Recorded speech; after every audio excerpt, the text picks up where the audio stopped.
I don't care if you fought in Iraq, the flight attendant snapped, her voice cutting through the cabin like cold metal. Either move to 29B or we delay the entire flight. Your choice, sir. Colonel Frank Delaney didn't respond right away. He just looked at her, steadily, without flinching. Not because he was trying to make a point, but because it took time to move now. That's what no one seemed to understand. His left hip, rebuilt twice since 2005, wasn't just painful. It was precision engineered to barely let him board a plane. That's why he'd booked seat 2D, an aisle seat in business class, paid for with his own pension. Not because he wanted extra legroom, because he needed it to survive a 4-hour flight without locking up like steel. I'd like it noted, he said calmly, voice even and low, that I'm being removed from a medically necessary seat, under pressure. The flight attendant folded her arms. Sir, the family of 4 needs this row. They're already standing in the galley. Frank glanced forward. A young mother held a toddler on her hip. 2 other kids clung to her sides. She didn't meet his eyes. Passengers nearby shifted in their seats. The silence around him thickened. You could feel it. The unspoken judgment, the silent headlines forming in their minds. Old man refuses to help mom with kids. No one saw the cane tucked beneath his seat. No one noticed the scar above his collarbone from when he'd pulled a radio operator out of a flaming MRAP. He took a breath and slowly unbuckled his belt. My name is Colonel Frank Delaney, he said as he stood, gripping the headrest for balance. United States Army, retired. I paid for this seat 3 months ago due to injuries sustained in active duty, and I'm moving. Not because I should, but because no one here is willing to stand for what's right. The flight attendant didn't answer. She was already turning to signal the mother forward. Frank didn't wait to be dismissed. He reached for his cane, nodded once toward the toddler, who offered a confused little wave, and made his way down the aisle. His gait was slow, limping, but his back was straight. Tell us where you're watching from, and what you would have done if this was your father. Seat 29B was hell. No legroom, no view. Sandwiched between a headphone-wearing college kid watching anime and a middle-aged man in khakis who'd already claimed the armrest like it was land in a war zone. Frank settled in with a sharp wince as his hips screamed at the tighter angle. The air smelled like overused sanitizer and weak coffee. His hands folded across his stomach, the cane tucked beneath the seat. He didn't speak. He never did. 3 rows ahead, someone was watching. Charlotte Hayes had boarded quietly. Former military ethics attorney, now an advisor to the Department of Defense's Air Logistics Oversight Board. She wasn't famous, but she knew people, and more importantly, she knew protocol. She'd watched the entire exchange from the beginning. Noticed the way the flight attendant barely blinked when Frank mentioned combat injury. Now, she opened a secure line on her phone and typed, Passenger Frank Delaney forcibly removed from seat 2D despite documented injury. Crew uncooperative. Ethics escalation requested. Immediate attention. She hit send, then watched him. Still, silent, his shoulders drawn tight like coiled metal. She didn't know who he really was, not yet, but she knew enough to know this wasn't some cranky old man. Frank closed his eyes and let the hum of the cabin settle around him. He counted his breaths like he used to before missions. 2. He thought of his porch back in Rock Springs, Wyoming, of the chipped coffee mug that still sat by the window, of the flag folded neatly in a case by his fireplace. He didn't think of the war, not if he could help it, but the pain brought it back anyway. The jungle, the sand, the rotator blades, the static over the comms, the time he crawled through broken glass to reach a downed corporal still screaming for his mother. He shifted again. His hip crunched slightly under the weight of memory and misalignment. The man beside him didn't notice. The kid kept watching his anime. Frank wasn't angry. He was used to it. The cabin began to quiet for takeoff. Final safety checks were in progress. The same flight attendant walked by him twice, never once looked down. He may as well have been part of the seat. But something was happening up front. Inside the cockpit, Captain Brian Torres, 46, tapped twice on his screen. Passenger alert. Frank Delaney flagged. Ethics violation reported authority level DMLC clearance code, Tier 1. Brian blinked. No way. That Frank Delaney? He tapped once more. The file opened. Confirmed.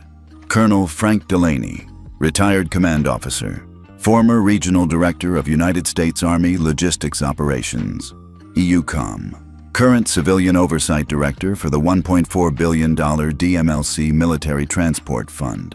The man in 29B was the final approver of every logistics contract the airline held with the Department of Defense.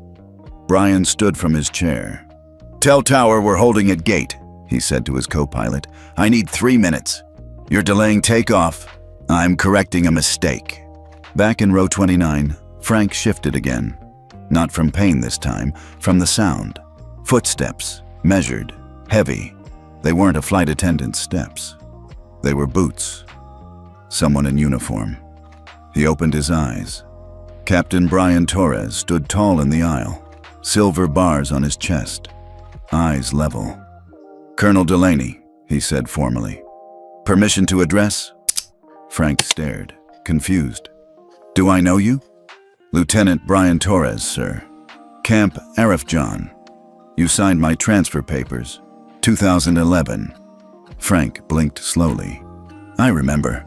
Captain Torres straightened fully, and then, without hesitation, saluted sharply in full view of the entire cabin.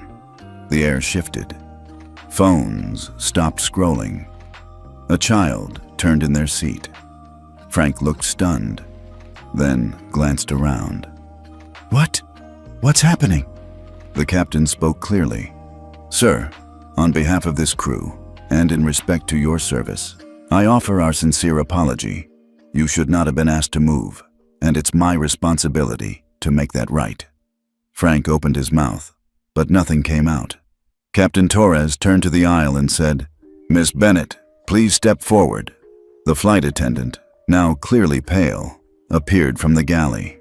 "You will personally escort Colonel Delaney to seat 1A. If that seat is taken, you will inform the passenger that the captain is invoking federal ethics protocol for reassignment." She didn't argue. She just nodded. Frank sat still for a beat longer, then slowly began to rise. This time, no one sighed. The businessman beside him stood first. The college kid removed his headphones, and for the first time in hours, Frank Delaney moved without pain. Charlotte Hayes had seen a lot in her life. Courtrooms, congressional hearings, ethics inquiries that went nowhere. But nothing compared to this. An entire aircraft cabin frozen in silence while a U.S. Army colonel was saluted by the pilot in the middle of economy class. She didn't touch her phone this time. She didn't need to. Some things were too sacred to document. Frank Delaney stood slowly, steadied by the pilot himself. Captain Brian Torres gently touched the old man's elbow, not in pity, but in respect. Around them, heads were bowed. A few passengers wiped their eyes. One man across the aisle placed a hand over his heart. The flight attendant, Miss Kayla Bennett, the one who had ordered Frank to move, stood stiff by the galley door. Her tablet trembled in her hand. Captain Torres turned to her, his tone steady but public. "Miss Bennett, seat 1A. Kayla blinked. "Yes, Captain." "If that seat is occupied, ask for a volunteer. If no one moves, explain that the captain of this aircraft is requesting it on behalf of a decorated combat veteran. If that still fails, you are authorized to reassign the seat." Kayla hesitated, then nodded and disappeared toward first class. Frank didn't speak as he followed, not because he had nothing to say, because his throat had closed tight. For a man used to pain, this wasn't the kind that came from the body. This was the kind that came from finally being seen. As they passed through the rows, the energy shifted. No one dared look away anymore. The businessman who'd hogged the armrest stood up, stepped back. "Sir," he said, voice tight. "I didn't realize." The college kid muttered, "Sorry, sir," and took his headphones off like a student being called out in class. Frank just nodded as he moved, one aisle, one row at a time, and yet it felt like a long walk home. At the front of the plane, 1A was, in fact, already taken. A man in his 40s, golf polo and brand-name headphones, lounging with a cup of branded water, looked up confused as Kayla approached. "I'm sorry, sir," she said, quieter than before. "We'll need to reassign your seat. Captain's request." The man blinked. "Wait, what?" Kayla stepped aside, and Frank appeared behind her. The man's eyes dropped to the duffel bag, the cane, the military pins, the age on Frank's face. He didn't say another word. He stood. "It's an honor, sir," he said simply. Frank gave a slight nod. "Thank you, son." Captain Torres glanced back at Kayla. His tone softened, but only slightly. "If that seat had not been given," he said loud enough for several rows to hear, "I would have reassigned my co-pilot's jump seat, and if that wasn't available," he paused, "I would have given up mine." Kayla's mouth parted just slightly, but she said nothing. Frank lowered himself carefully into 1A. It wasn't the legroom that got him, or the leather, or even the quiet. It was the dignity of the thing. The return to a space where he wasn't an inconvenience, where he didn't have to apologize for simply being here. A clean blanket was handed to him. A new bottle of water. No fuss, just gentle hands and no unnecessary words. He let his cane rest beside him, closed his eyes for a moment. He was ready for the plane to take off, but it didn't. Not yet. Over the PA, the captain's voice crackled to life. "Ladies and gentlemen," he began, "before we depart, I'd like to make a brief statement." Silence. Total silence. Brian Torres took a breath. "Today, this flight failed a man who served this country, a man who bears both the visible and invisible scars of that service. He was asked to give up his seat, not because of airline error, not because of a safety issue, but because of a policy that prioritized convenience over honor." He paused. Let it sit. Frank stared straight ahead. Captain Torres continued. "Let me be clear. We don't take off while injustice sits quietly in our cabin. Not a sound from the passengers." Brian's voice softened. "The man you just saw is Colonel Frank Delaney, retired U.S. Army.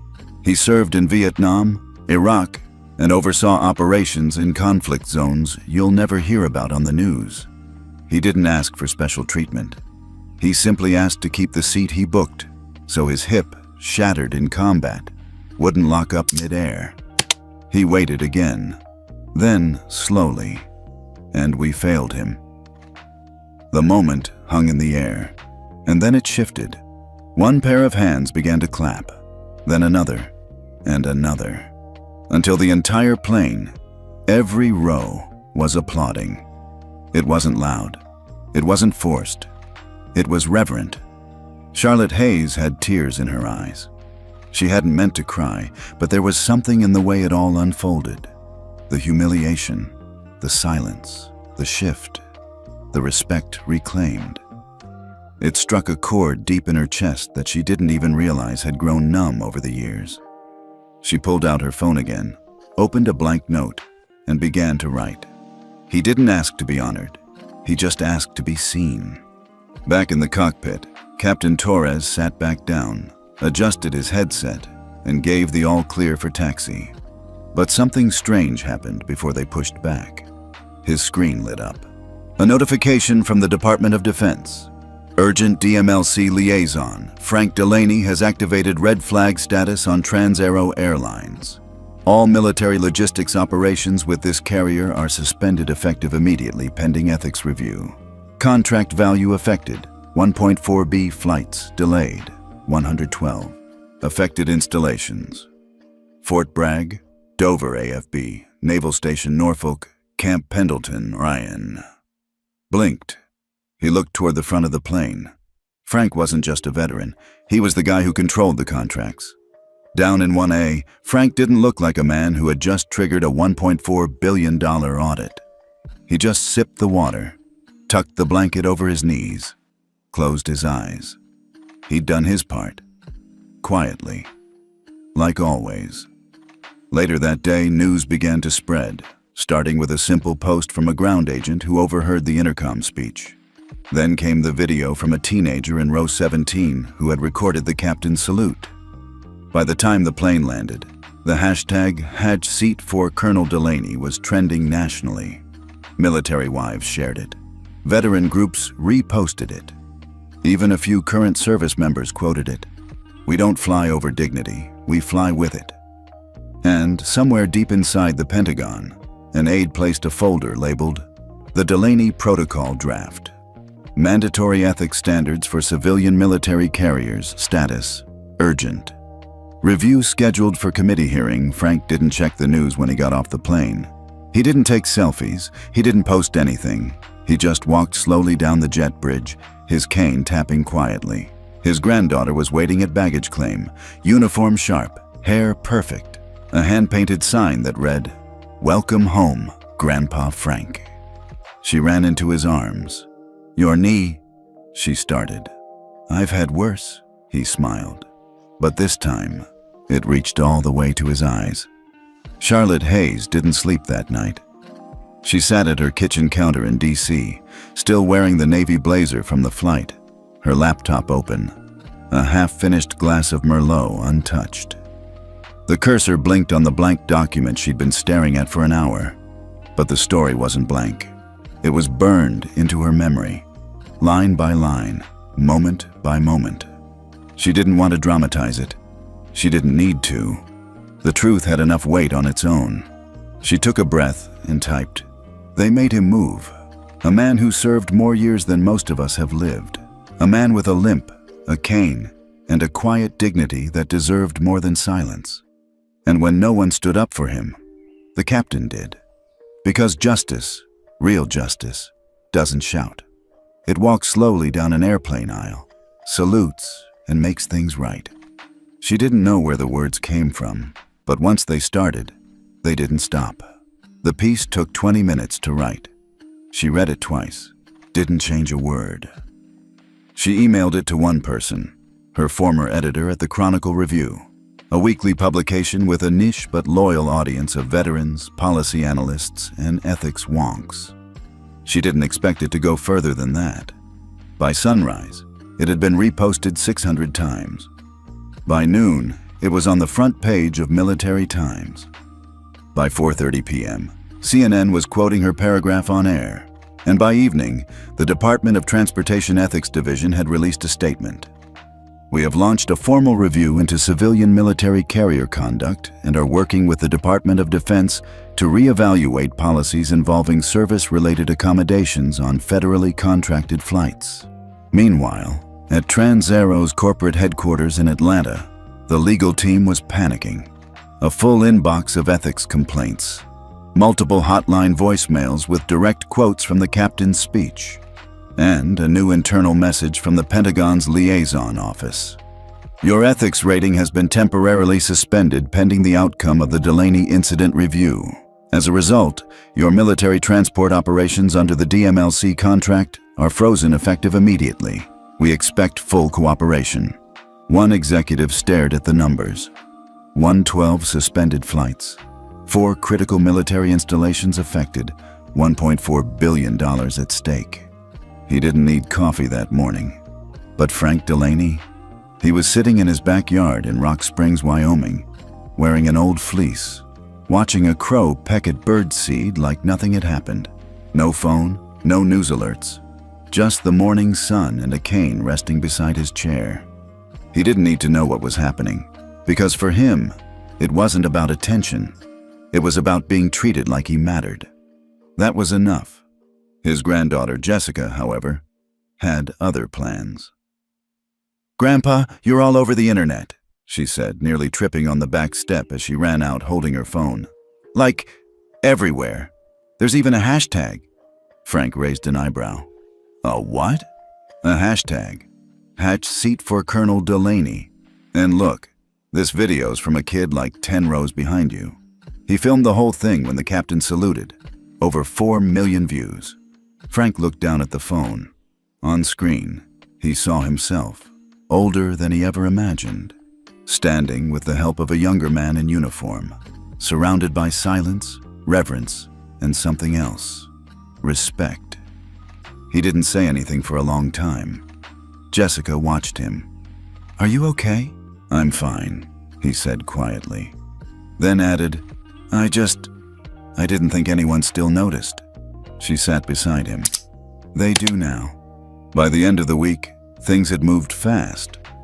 The Federal Aviation Administration, FAA, scheduled an emergency session with key airline executives. TransAero was subpoenaed to provide all internal communications related to passenger accommodation decisions, as well as personnel files for the cabin crew involved in Flight 270. Kayla Bennett's name came up quickly.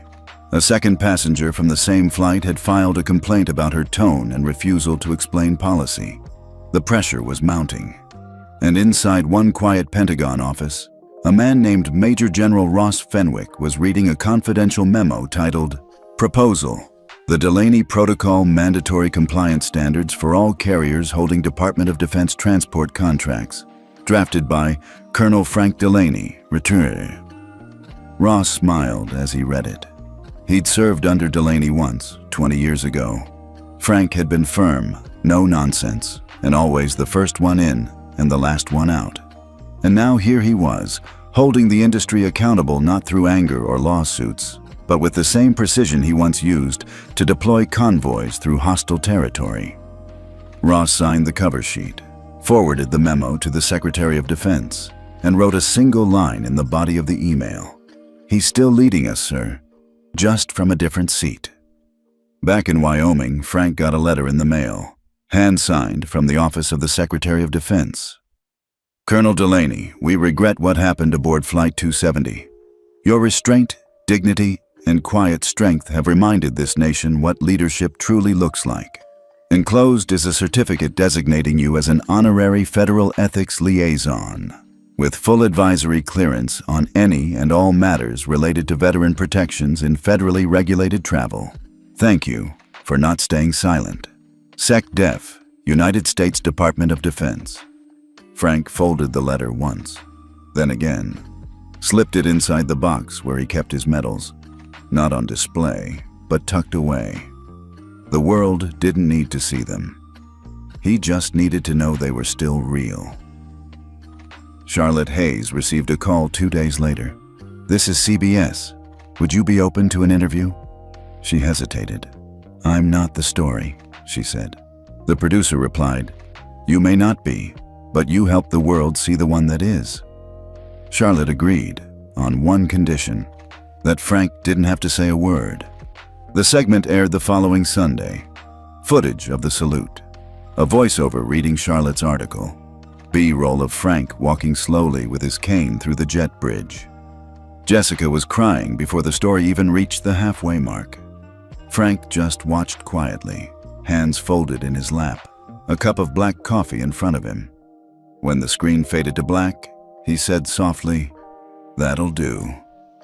At a diner 2 towns over, a waitress who had never spoken to Frank before walked over, refilled his mug without asking, and placed a napkin beside it with a handwritten note. "My dad served. He passed last year. Thank you for reminding people. This one's on me." Frank didn't know what to say, so he said the same thing he always did when words weren't enough.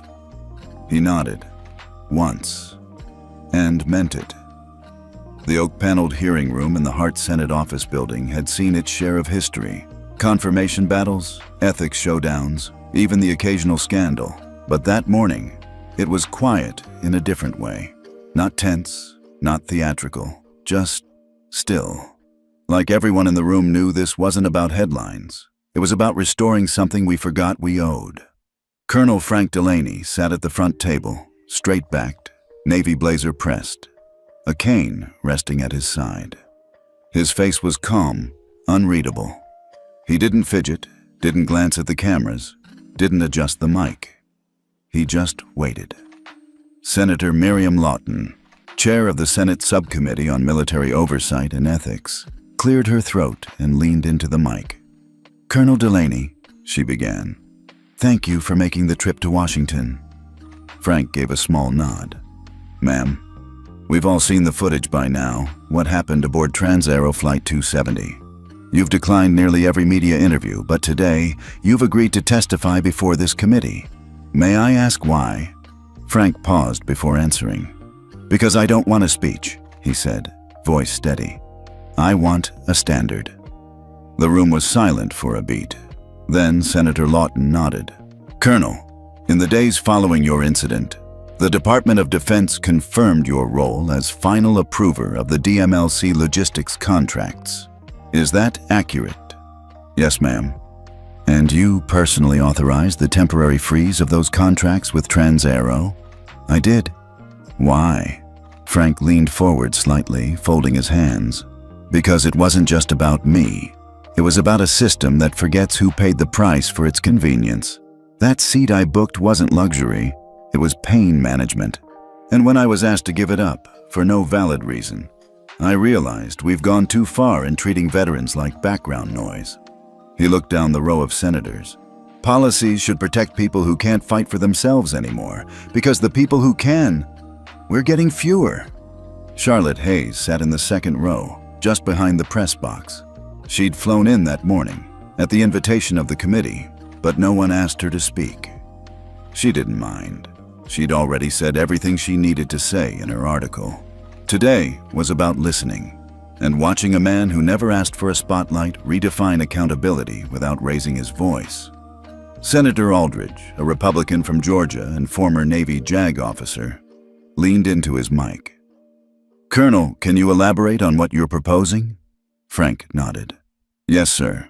I've submitted a draft policy proposal, the Delaney Protocol, which outlines 3 mandatory changes to all federal civilian transport contracts involving military personnel."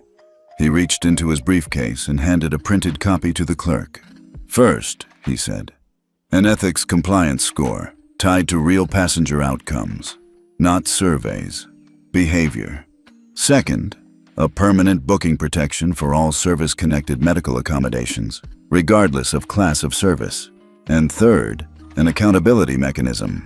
If a flight crew violates ethics protocol, the carrier is flagged, and military transport operations are frozen for 72 hours pending review." There were murmurs in the room now, whispers, scribbling. But Frank didn't flinch. "These rules don't punish," he said. "They protect." Senator Lawton smiled slightly. "You've been out of uniform for almost 20 years, Colonel, yet you still sound like a logistics officer." Frank shrugged. "I still know how to move things from point A to point B, especially when point B is overdue justice." Back at Trans-Aero headquarters, the mood was different. Their general counsel had just returned from a closed-door session with the Department of Transportation, and it wasn't good news. "The FAA wants us to produce all flight logs, passenger complaints, and crew rosters from the past 12 months, she said flatly. "And DoD has notified us that if we don't comply with full ethics recertification by end of quarter, we'll be permanently delisted from all federal military contracts." The CEO, a man named Lionel Greer, rubbed his temples. "This isn't just about one old man anymore, is it?" "No," she said. "It's about everyone we overlooked along the way." That same night, Frank sat in a quiet corner of his hotel room, overlooking the Capitol Dome. He wasn't someone who traveled often these days. The movement hurt. The beds weren't always kind to his hip, but he'd made an exception for this. Jessica had called him earlier. "They read your speech at my ROTC meeting," she said. "One of the juniors said she cried." Frank didn't know how to respond. He wasn't trying to be inspiring. He just didn't want anyone else to feel like he had in seat 29B. The next morning, the Washington Post ran a headline, "Colonel who was moved now moves Congress," and under it, a quote, "Dignity isn't a first-class perk. It's the price we owe for the freedom to fly at all." Colonel Frank Delaney, Retribution. Veteran groups across the country began calling for the Delaney Protocol to be adopted not just by airlines, but by Amtrak, bus lines, even hospital triage systems. A few lawmakers laughed it off. Most didn't. Because deep down, they knew. The story had pierced something old and aching in America. The idea that service should still mean something. And in communities from Pennsylvania to Colorado, strangers approached veterans and said things like, "Saw that colonel on TV. Reminded me of my dad. Thank you, for real this time." Meanwhile, Charlotte got a call from a small public high school in Kansas. "Would you mind if we reprint your article? We want to read it at our Veterans Day assembly." Charlotte smiled. "Of course." Then she asked, "Why that one?" The teacher on the other end said, "Because it doesn't just tell a story, it reminds us who we forgot to thank." Frank returned to Rock Springs 2 days later. At the airport, a gate agent greeted him by name, not because he was famous, because she had watched the full hearing on her phone during a break and cried quietly behind the desk. He didn't ask for special treatment, but she upgraded his seat anyway. And this time, when Frank boarded early, no one rushed him. No one avoided eye contact. No one asked him to move. They just nodded, stepped aside, and let him pass. As he reached 1A, a little boy across the aisle whispered to his dad, "Is he the man from the video?" Frank looked over and gave a slight smile. The boy waved, and for once, Frank waved back. At the Federal Aviation Administration, Commissioner Dalton Price was pacing inside his private conference room. His inbox was overflowing. Letters from veteran advocacy groups, internal memos from the Department of Defense, congressional pressure from both parties demanding swift implementation of the Delaney Protocol. "I understand the optics," he said, voice low but tight. "But we can't let one viral story dictate federal policy." His deputy, Angela Lynn, a sharp, detail-obsessed ethics officer, met his eyes across the table. "With all due respect, sir," she said, "it wasn't just a story. It was a failure, and everyone saw it." Price slammed his folder shut. "What they saw was one pilot grandstanding in a cabin. That's not regulatory justification." Angela didn't flinch. "That grandstanding pilot stopped more flight complaints in a day than we've managed in a quarter." Meanwhile, at TransAero, panic had turned into calculation. CEO Lionel Greer stood in front of a whiteboard covered in numbers, headlines, and flowcharts marked Response Strategy. "We've got 2 options," he said to the exec team. "Settle this quietly, or go on the offensive." Someone asked, "How do we go on the offensive against a war hero?" Silence.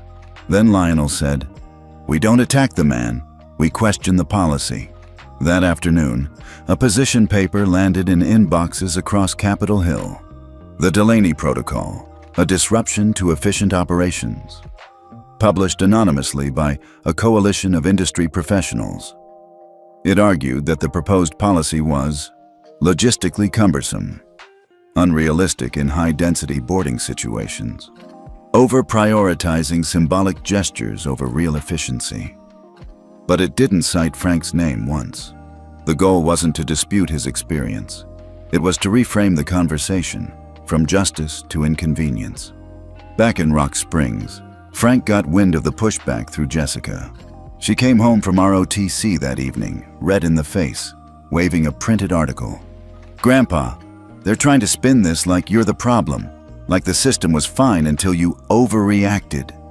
Frank took the paper, read it once, then folded it slowly. "I've been called worse," he said. "But they're lying," she said. "And you're just letting them?" He looked at her, steady. "Jess, I didn't do this to be famous. I did it so the next man with a cane and a memory doesn't have to explain why he needs 14C. The next day, Charlotte Hayes got a call. It was from a junior staffer on the House Ethics Committee.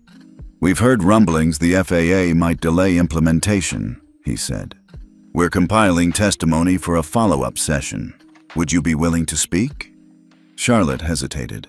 She wasn't looking to be in the spotlight, but something told her the story wasn't over yet. She agreed. By the end of the week, 3 more airlines had quietly pledged to adopt the Delaney Protocol standards voluntarily, citing public trust, not regulation. Public trust. The kind of phrase you don't hear often in boardrooms, unless something's shifting. And it was. At a small church gathering in Iowa, a retired Marine stood and said, "For the first time in 20 years, someone in Washington said, 'We failed him,' and actually meant it." At a high school in Florida, a student council voted to rename their annual scholarship, the Delaney Award for Quiet Courage. And in the halls of the FAA, Angela Lynn submitted a formal request to create a new division, Federal Passenger Ethics Compliance Office, sponsored by Civilian Military Oversight Partnership. Proposed lead advisor, Colonel Frank Delaney, retired. Frank never asked for any of it, but the system had taken notice, and this time, it wasn't going to get away with silence. The second hearing wasn't televised. There were no opening statements or camera flashes, just a long wooden table, some lukewarm coffee, and a handful of congressional aides trying to keep up as real decisions took shape. This time, Charlotte Hayes sat in the witness chair.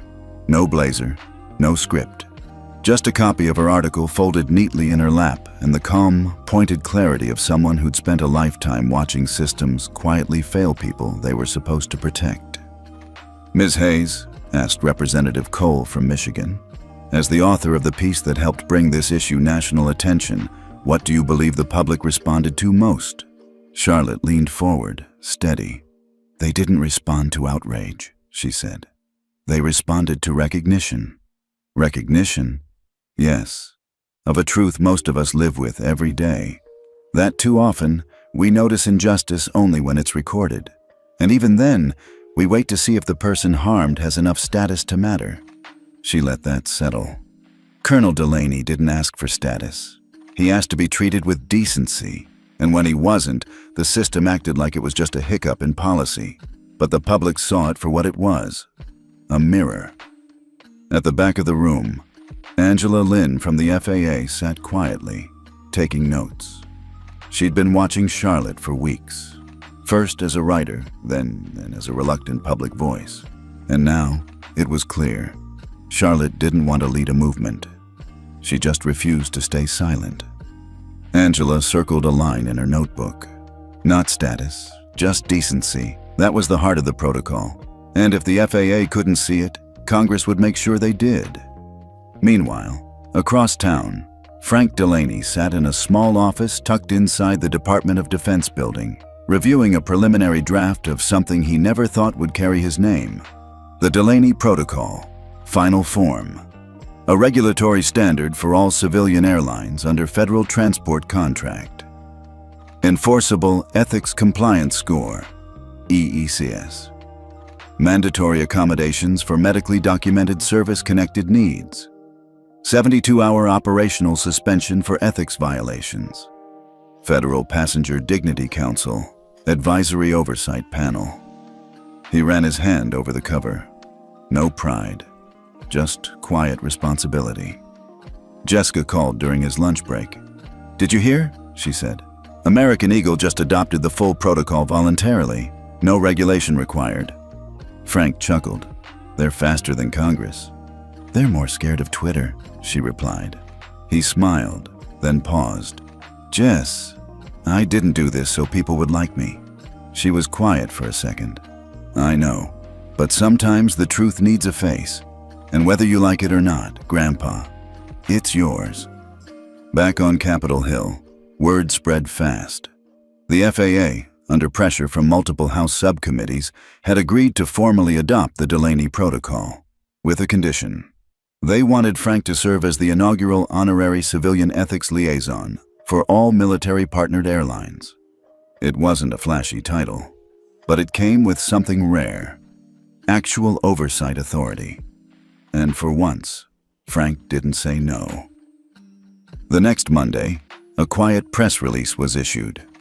Colonel Frank Delaney, Attendant, has been appointed Civilian Ethics Liaison under the FAA DoD Passenger Integrity Framework. His service, integrity, and vision helped launch the national standard, now known as the Delaney Protocol. We are honored by his continued commitment to this country. No media blitz, no ceremony, Just a line in the Federal Register, and a shift that would echo through every gate and jet bridge in the country. Later that week, Charlotte met Frank for coffee in D.C. It wasn't formal. They didn't even talk much about the hearings. Mostly, they sat outside near the park, watching squirrels chase each other under oak trees. At one point, Charlotte asked, "Do you ever wish it had stayed quiet?" Frank didn't hesitate. "No," he said, "but I do wish it had never been necessary." As the weeks passed, things began to change. Slowly, quietly, but unmistakably. Gate agents stopped brushing off boarding requests from vets. Flight attendants began asking, not telling, when changes were needed. Airline policies were updated with clearer language. Veterans with medical accommodations will not be reassigned without documented consent. And at one small regional airport in Oklahoma, a printed sign went up on the check-in desk. "We honor the seat and the service." Back in Rock Springs, Frank sat on his porch one evening, cane resting against the rail. He wasn't thinking about Congress or policy or headlines. He was thinking about a moment that still lingered in his chest. That flight, that seat, the silence, the salute, the small, still feeling of finally being seen. He didn't ask for it, but now that it had come, he would make sure it meant something, not for him, for whoever came next. The headlines came without warning. Skynova suspended from DoD Transport Network after ethics violation. 480 million contract frozen following passenger incident. The Delaney Protocol had just claimed its first major airline casualty. At a connecting gate in Charlotte, a 72-year-old veteran named Miguel Alvarez had requested to stay seated near the front due to his leg prosthetic. A gate agent told him to stop being dramatic and moved him to the rear. He didn't complain, but someone recorded the conversation, and that someone posted it with the caption, "Same story, different vet, same silence. When does it stop?" The answer? Now. Within 36 hours, Skynova's ethics score dropped to non-compliant. Within 72 hours, their contract with the Department of Defense was formally suspended. And just like that, $480 million vanished off the table. In Rock Springs, Jessica burst into the living room holding her phone. "They actually did it," she said. "The system responded. They shut Skynova out." Frank looked up from his coffee. "They followed the protocol?" She nodded, proud, exactly like it was written. He exhaled, slow, quiet, the kind of breath that had waited decades to believe systems could work for people like him. But then he asked, "And what happened to the gate agent?" Jessica hesitated. "They reassigned her, quietly." Frank's face hardened just slightly. "Then the work isn't done." Across the country, airline boards scrambled. Internal memos warned staff that compliance lapses now carry operational consequences. Legal departments began rewriting training manuals. PR teams crafted public apology templates in advance. And quietly, many airline execs whispered the same phrase, "Don't be the next Skynova." Meanwhile, Frank received an invitation, hand-delivered, embossed, formal. National Transportation Leadership Summit, Washington, D.C.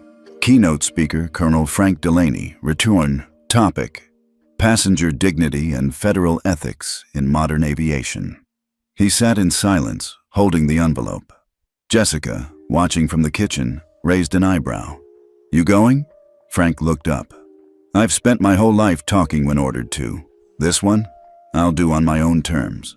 The summit was held at the Eisenhower Building, a grand ballroom lined with gold trim, American flags, and 300 chairs filled with officials, executives, and policy minds. Frank stood at the podium in a simple gray suit. No medals, no flair, just a black cane resting by his side, and a story the entire room already knew. "I've been asked," he began, "why I stayed quiet on that flight. Why I didn't argue or demand a supervisor." He paused. "I didn't stay quiet because I was afraid. I stayed quiet because I was tired." Murmurs rippled across the crowd. Tired of explaining my service. Tired of proving my dignity. Tired of pretending that asking to be treated like a human being makes me a problem. He scanned the room. And that exhaustion? It's not just mine. It belongs to every elder, every disabled vet, every single passenger who's been told, "You're not a priority today." He stepped back for a moment. Let the words hang. I didn't write this protocol to punish airlines. I wrote it to remind them. To remind them that silence is not the absence of harm. And sometimes, the person you push aside isn't just a passenger. Sometimes, they're the one holding your future in their hands. The audience didn't clap right away. They just stood, quiet, still, until one man, an airline CEO, rose first, hand on chest. Then others followed. It wasn't a salute, but it wasn't applause either. It was recognition, and that meant more. The next day, 5 major airlines released a joint statement. In full alignment with the Delaney Protocol, we commit to passenger dignity as a standard, not a slogan. That same week, the FAA created a real-time public dashboard showing airline ethics scores, updated daily. And one more name was quietly added to the summit's planning committee for next year. Colonel Frank Delaney, honorary chair back in Rock Springs. Frank didn't celebrate. He didn't post on social media. He didn't take interviews. But the next time he boarded a plane, the gate agent looked up at his boarding pass, then at him, then stood and said, "Mr. Delaney, your seat is ready." And sir, thank you. Frank nodded once, and for the first time in years, he sat, without explaining a thing. Not everyone was happy about the Delaney Protocol. Inside the sleek executive suite of Northway Aero, CEO Spencer Rourke slammed a copy of the Wall Street Journal on the table. The headline read, "3 airlines now face suspension over ethics violations. FAA tightens grip." "This is insane," Rourke growled. "One old man gets told to move, and now we're rewriting aviation policy?" His CFO, Marcia Lynn, tried to steady him. "We're losing contractor confidence, and our ethics score dropped last night. Did you see?" "I saw it," he snapped. "This whole thing is political theater." But it wasn't. Across the industry, Delaney's name had become shorthand for accountability. The public called it the seat standard. Veterans groups tracked each airline's compliance in real time. And when a video emerged of a Skybridge employee telling a pregnant woman to wait her turn, despite her medical boarding rights, Twitter exploded. #Delaney did warn. Then within hours, Skybridge's ethics score dropped below compliance. FAA triggered a 24-hour contract freeze. Flights were rerouted. Cargo diverted. Millions lost. In retaliation, a coalition of 5 airlines hired a lobbying firm to challenge the protocol in court. They argued it infringed on private sector decision-making autonomy. But Charlotte Hayes had anticipated that. She published a second article, "The Cost of Dignity: Why Compliance Isn't Optional." She included data showing how every ethics-related suspension saved federal agencies money by avoiding lawsuits, delays, and public backlash. It went viral. Frank read it from his porch, sipping coffee. Jessica texted, "She nuked them," in 3 paragraphs. Frank didn't reply, but he smiled. Behind the scenes, pressure mounted. FAA Deputy Director Angela Lynn found herself summoned to a private meeting with Senate aides, some clearly under airline influence. One of them, a young man in an expensive suit, leaned across the table and asked, "Don't you think this protocol gives too much power to passengers?" Angela didn't flinch. "I think passengers were the last group in aviation with no power at all." He leaned back, silent.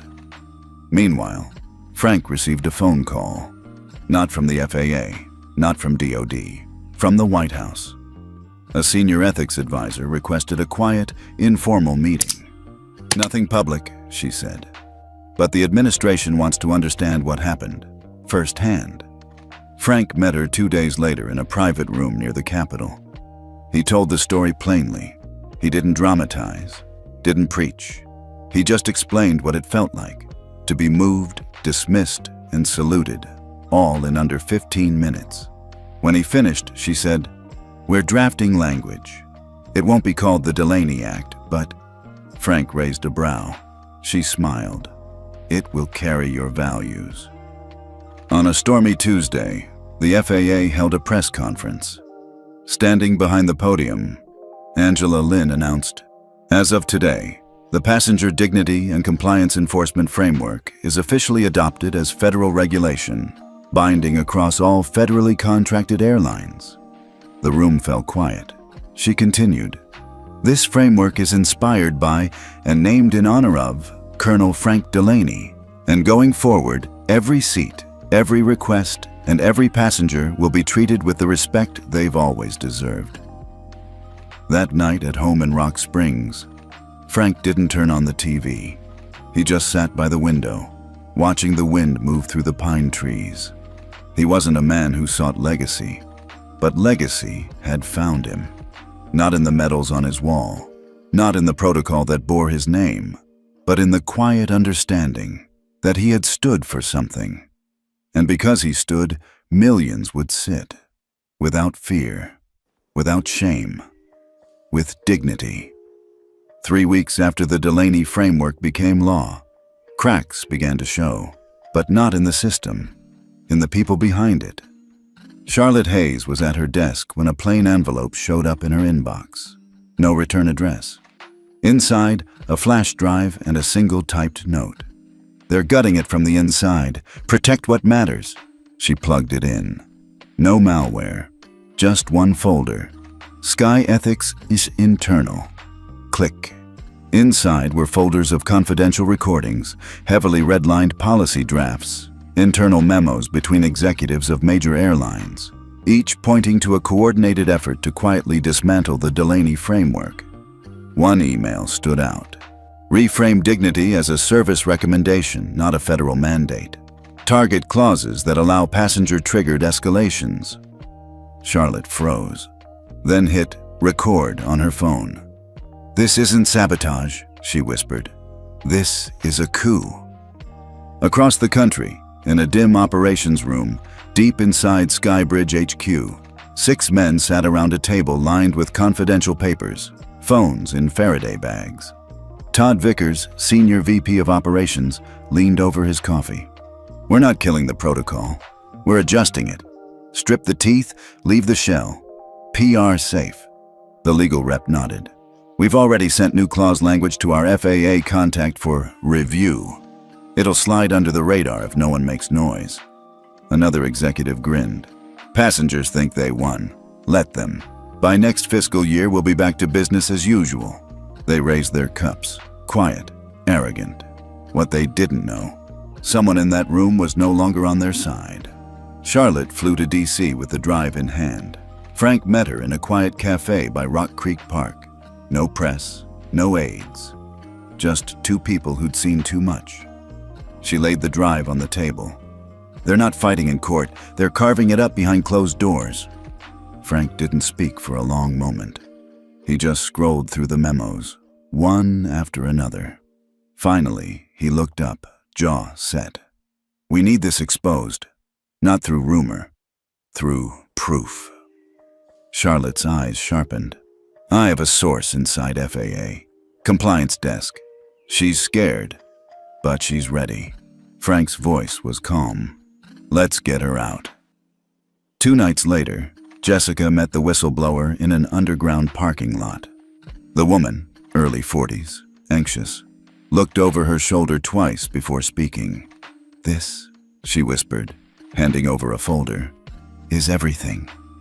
Inside, policy draft versions, internal FAA emails showing edits traced back to airline legal teams, audio files of backroom strategy calls. Jessica asked quietly, "Why are you risking your job?" The woman teared up. "My dad was Army. He flew back home in a box after 2 airlines delayed his unit in Kuwait for 3 days. No food, no water, no apologies. This protocol meant something." Jessica said nothing. She just hugged her. The next morning, the core team gathered: Charlotte, Jessica, and Frank. They spread out the files in a hotel conference room, printed charts, highlighted excerpts, audio transcriptions. Charlotte nodded. "We publish. Tonight." At 9:03 p.m., the Atlantic Ledger dropped the story. Sabotage from 30,000 feet, how airlines are quietly dismantling passenger rights. It hit hard. Screenshots, memos, names, faces. One recording featured Todd Vickers laughing on a call. Passenger dignity expires after boarding. They signed their rights away when they buckled in. Within hours, #Delaney sabotage trended across every major platform. Veterans groups issued joint statements of outrage. Influencers called for boycotts. Even bipartisan members of Congress demanded hearings. And then, the hammer dropped. White House press secretary held an emergency briefing. The administration fully supports the Delaney framework. Any attempts to undermine it, covertly or otherwise, will be met with legal consequences. By 3:00 p.m., FAA Director Angela Lin announced 5 executives across 3 airlines are suspended pending federal ethics review. Todd Vickers was escorted out of Skybridge HQ by 2 U.S. Marshals. Frank said nothing to the media. He stayed home, mowed the lawn, drank his coffee. When a reporter from CBS knocked on his door, he didn't open it. But a week later, a knock came. Not from a camera. A little girl stood outside, maybe 6. Freckles, holding a crumpled piece of paper. A drawing of a plane with the words, "Thank you for helping my mom sit with me." Frank stared at the note, silent, then knelt down and said gently, "You're welcome, sweetheart." The fight wasn't over, but the sabotage had failed. Not because of outrage, or fury, or politics, but because one man stood, and the right people stood with him. 6 weeks after the exposé shook the aviation world, the Senate Ethics and Transportation Committee held its most anticipated hearing in over a decade. The witness, Franklin Delaney. As he walked into the marbled hearing chamber, cameras flashed, reporters whispered, senators stared. But Frank's steps were even, measured. He wasn't here to perform. He was here to finish something. Behind him sat Charlotte, Jessica, and the whistleblower, now under federal protection. In the crowd were veterans, parents, and passengers who had emailed, called, and marched in support of the framework. They didn't clap, they didn't shout, they stood. Frank took his seat. Senator Colleen Vargas, chair of the committee, adjusted her mic. "Mr. Delaney, the floor is yours." Frank looked at her, then scanned the room. For too long, flying in this country has been treated as a privilege for the quiet, the wealthy, and the unquestioning. But air travel is not a luxury. It's public access to time, to family, to safety, to dignity. He paused. When we deny that dignity, not just to soldiers or seniors, but to anyone, we're not just violating ethics. We're violating who we claim to be. The room was still.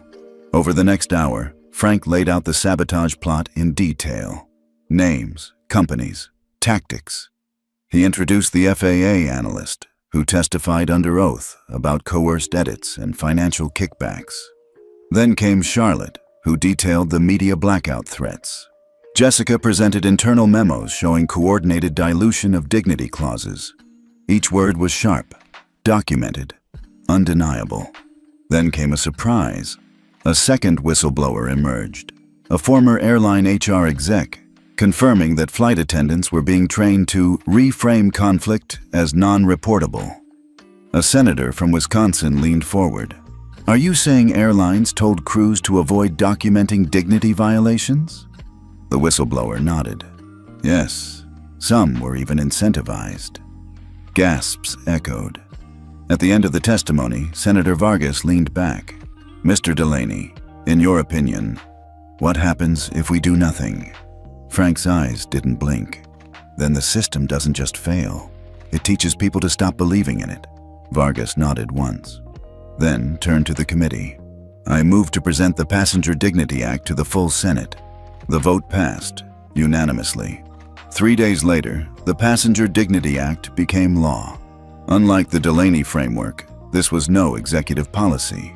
It was federal statute, signed by the President, enforced by the Department of Transportation and the FAA. Key provisions included mandatory dignity training for all flight and gate crew, a public-facing ethics compliance dashboard for every airline, a federal ombudsman for passenger rights, real-time in-flight incident reporting linked to FAA review, automatic fines for documented dignity violations. The act had teeth. Fallout came fast. 3 CEOs resigned. 9 board members were ousted. Airline lobbyists were subpoenaed.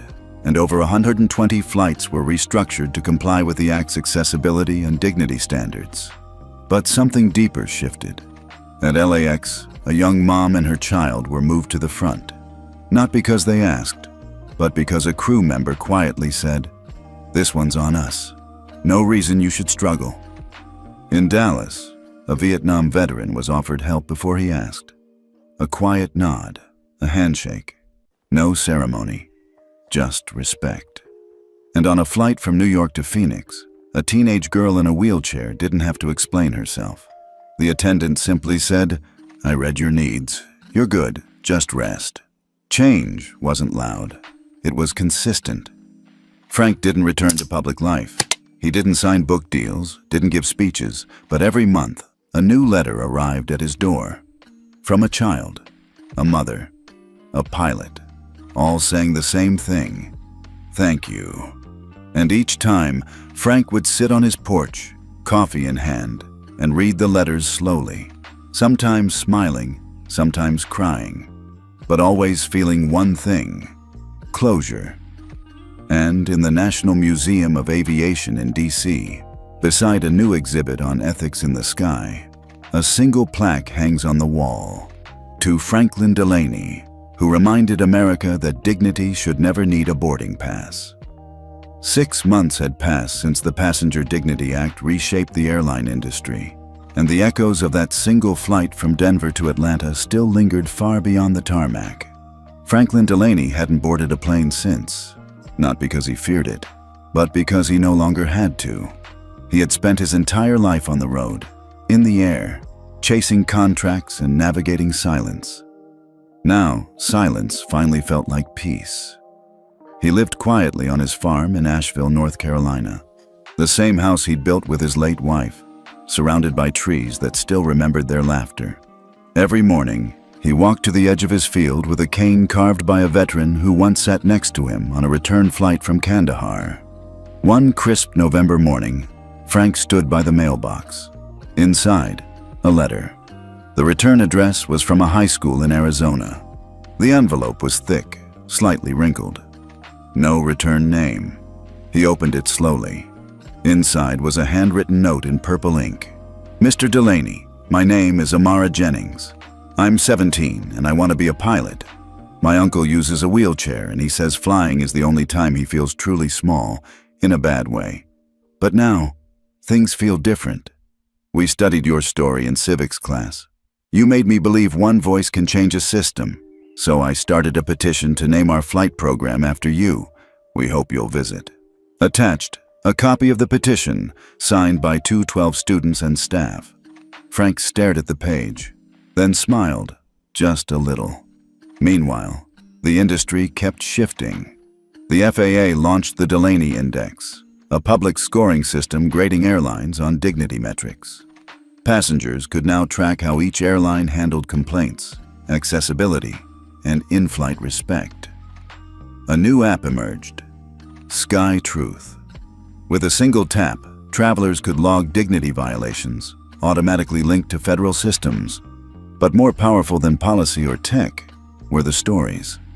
One went viral. A former gate agent from JFK revealed she was trained to flag passengers who looked difficult. She had quit, then returned, this time as the new director of passenger ethics. Her first act? Hiring a veteran to train every agent on invisible dignity, how to recognize trauma without making it a spectacle. Frank never took credit. When journalists reached out, he declined politely. When book agents offered deals, he forwarded them to Charlotte. When asked how he felt about being called the man who grounded the sky, he chuckled. "I didn't ground anything," he once told a neighbor. "I just stopped letting people look away." One spring afternoon, Charlotte came by the farm. She brought a small gift, a framed photo of the crew that had publicly apologized and later helped lead national training. Frank placed it beside a photo of his wife. "That's the real change," he said. "Not punishment, redemption." Charlotte nodded. "You gave people the courage to stand still long enough to see." That same month, at a university graduation in D.C., the valedictorian, a Somali-American girl, stood at the podium. Her mother had once been denied boarding because she didn't speak English. Now, her daughter delivered a speech titled, "My accent is not a delay," and closed with this line: "Some say justice moves slow, but maybe that's because it waits for someone to refuse their assigned seat." The crowd stood in silence before they roared. Back home, Frank kept a quiet rhythm: coffee on the porch, tending tomatoes, feeding stray dogs who refused to leave. He didn't need a statue, didn't want one. But one evening, flipping through the local news, something caught his eye. A small airport in Oregon had just been renamed Delaney Regional. No press release, no ribbon cutting, just a quiet plaque by the main gate.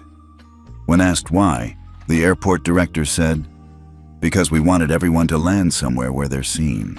Frank didn't cry, but he didn't speak for a long time either.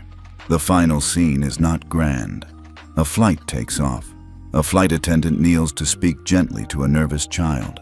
A pilot walks through the terminal and salutes an old man in uniform, without being told to. No hashtags, no speeches, just a ripple. That never stopped moving. And in that silence, America finally remembered what flying was supposed to feel like. The screen fades to black, then slowly fades in again. Night. Quiet. Rain tapping softly against the window of a small airport lounge in Asheville. Franklin Delaney is sitting alone in a worn leather chair, holding a boarding pass. Not for travel, but for tribute. An invitation. Federal Ethics Summit, Washington, D.C. Keynote: The Quiet Power of Refusing to Move. Charlotte had submitted the nomination behind his back. The committee voted unanimously. Frank sighs, brushing his fingers over the card. Then he folds it and puts it in his coat. Cut to Gate A4, Asheville Airport. Frank steps onto the jet bridge. A young agent, barely 22, pauses as she scans his pass. Her eyes widen. "Are you Mr. Delaney?" Frank just gives a half smile. "Just Franklin, ma'am." She gently taps the scanner. "Welcome aboard, sir. We saved your seat." He nods, then walks down the aisle, steady on his cane. This time, no one asks him to move. This time, the seat has his name already stitched into the headrest. As the camera pulls back, we see a framed plaque just past the gate. "Let no passenger be unseen. Let no voice be lost in altitude. In honor of Franklin Delaney." Fade to black. The sound of takeoff. Then silence. It began quietly. Not with a press conference, not with a scandal, but with a PDF. Released quietly on the FAA website. Then picked up by policy forums, aviation blogs, and finally, national news. The Passenger Dignity Framework. The final version was signed into law as part of the 2026 Aviation Ethics Compliance Act, attached to a transportation spending bill so massive, no one dared vote it down. In the appendix, a name. This framework is adopted in honor of Mr. Franklin Delaney. But that wasn't the real legacy.